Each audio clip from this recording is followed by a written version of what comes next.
Ini-inspeksyon ko itong mga luma nating mga tangke ng tubig at magre-replace tayo dito ng marami mga kagamitan sa resort. Ayan, binaba na rin yung isa, tapos yung isa papalitan natin yung tangke ng tubig. Ang laking gastos yan. At itong office natin ay inaayos na rin para makalipat na lahat ng mga employees ng Manalo K9. Kaya pinapalitan nila yung mga tiles na sira. At pansamantala, nandito muna sila Miss Steph at si Miss Mikay sa labas. Ano? Wala po kaming net, kaya nagchismisan po. Huwag muna kayo magchismisan. Trabaho. Sandito yung net. May problema pa daw yung Skylink. At magpapakabit pa tayo ng ibang internet dito. Kasi dapat malakas ang internet dito para pag may mga magpunta dito sa resort natin and hotel, maligayahan sila dito sa malakas na internet. So ito nga pala guys, dito sa may baba ng office, ayan yung office, dito po dating dragon fruit garden ito. Hanggang doon, gagawin po natin tong food park, kaya pati mga iba-ibang mga shops. Mula doon, ayan, bawat isang ganyan ay isang stall. Hanggang doon, 18 shops yan na pwede po natin lagyan ng iba-ibang mga food stalls, souvenir shops, kung ano pwedeng ibenta. Dito lang yan sa may harapan. Ayan, harapan nito ay yung playground area. Yun yung pavilion kung saan yung mga special events. And dito naman yung swimming pool. Ayan, yung swimming pool natin ay wala ng mga tiles, binakbak na lahat. Ayan, meron pang konti. Ayan, salamat sa Ian Construction ng mga swimming pool. Sila ang pinakamalaki, pinaka-the best na gumagawa ng mga swimming pools, lalo ng mga wave pool sa Pilipinas. Sila ang contractor natin dito for the renovation ng swimming pool. Salamat sa discount, Sir Cap, Engineer Dennis Cruz, and Architect Jem Cruz. Ayan, sana maganda yung magiging kainatnan itong swimming pool natin para maraming maligayahan na mag-swimming dito. Mga bata, matanda, may ngipin at wala. Ayan, yung kiddie pool natin dito. Ayan, yung adults pool. Ito po yung kiddie pool. Ay magiging parang jacuzzi to. May mga bubbles. Ayan, may mga nagpo-flow yung water. Parang jacuzzi nga. Ayan. Tuloy-tuloy yung paggawa ng mga cottages. Ayan, yung mga cottages dito. Pinalitan natin ng mga bubong kasi nabulok na. Ayan, pagagandahin lang natin lahat ito. Ayan yung mga rooms, of course. Natapos nila. Ayan, so medyo bababawan natin ng konti yung pool na to. Nasa 7 feet kasi yung gitna nito. Pero gagawin natin 5 feet lang para walang malunod. Ayaw po natin na merong madisgrasya dito sa ating resort. And, hello doggy! Soon magkakaroon din dito ng restaurant. Hanggang doon sa overlooking restaurant. Bukod dito sa ating food park and mga stalls. Ayan. Gusto niyo magbenta dito ng mga halaman, gusto niyo magbenta ng mga whatever, pets, etc. ay mag-inquire lang po kayo para magkaroon kayo ng isang stall dito. Siyempre, aproba natin yan. Yung mga magaganda lang talaga ng mga stores at magandang concepts ang ilalagay natin dito. Ayan, Sir Justin busy. Napagod na siya, kakabisikleta. Ayun din si Architect Nolly.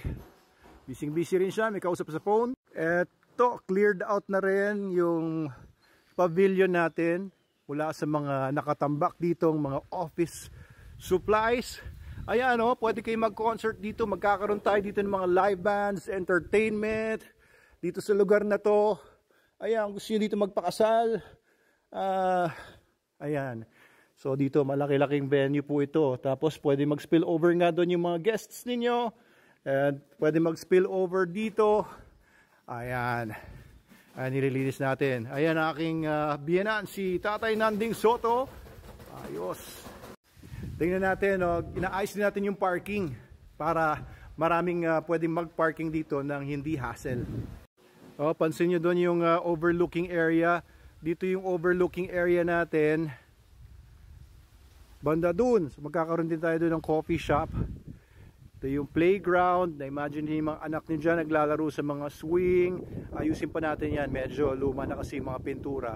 Ayusin po natin. Mahangin po dito. Ayan, puro puno. Kahit ang oras ngayon ay tanghaling tapat. I think it's already 2 o'clock. Pero cool na cool ang weather dito. Ayan, oh. Tapos may basketball court nga pala sa likod na yan, oh, full court. Ang ganda.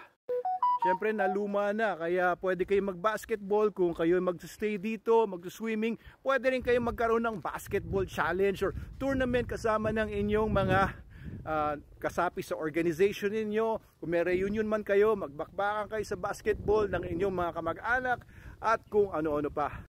Ayan yung ginagawa nating parking area. Nandun kasi yung gate originally, pero pinapalipat ko yung gate banda dito sa paloob na. Lahat ito ay magiging parking area, kaya kini-clear out natin to at tatambakan para pumantay sa kalsada. Ayan. Si Kuya Greg may hawak-hawak na grinder. Mukhang may igagrind siya. Anong igagrind mo? Punta sa opisina. Tiles? Okay. So ito yung magiging ticketing office natin. Pipinturahan natin yan, pagagandahin natin. Tapos dito na yung magiging gate. Ayan. Again, doon sa likod yung basketball court. Pwede kayo maglaro ng basketball. Full court po yun. Diba? Pag may mga activities po kayo dito, team building, company outings, may basketball court. Pwede nyo gawing volleyball court. Meron po kayo magagawa dito marami. No? Eventually, ipaparamihin pa natin yung mga iba-ibang activities na meron dito. Ayan, dito may makikita pa kayo mga kakaibang mga ibon. Ayan, sila Sir Dean doon. Dami lang inaasikaso ngayon. Ratratan kami ngayon. Ayan, aalisin natin yung mga basu-basura na yan. Ayan yung gate. Papunta naman dito, yung kalsada na to. Diyan lang, may gate naman papunta sa Manalo K9. Doon na po ilalagay yung mga kennels natin, breeding ng mga dogs, and training ng mga gustong magpa-train sa atin. We have basic obedience, advanced obedience, protection, detection, search and rescue.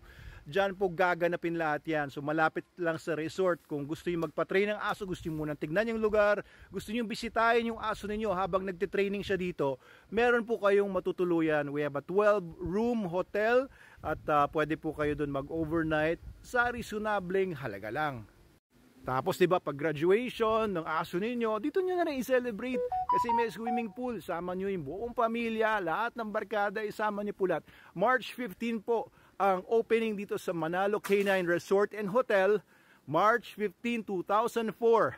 Ayan, mark your calendar. Tingnan natin kung makapunta si Sir Derek Ramsey.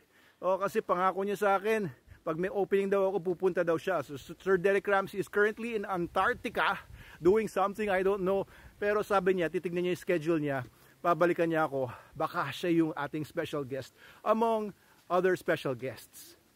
Sana isama rin niya si Miss Ellen Adarna, no? Alright, so I hope na makapunta kayo dito March 15, 2024, Manalo Resort and Hotel, the home of Manalo K9 and super dogs for humankind. Ayan, sneak peek lang po.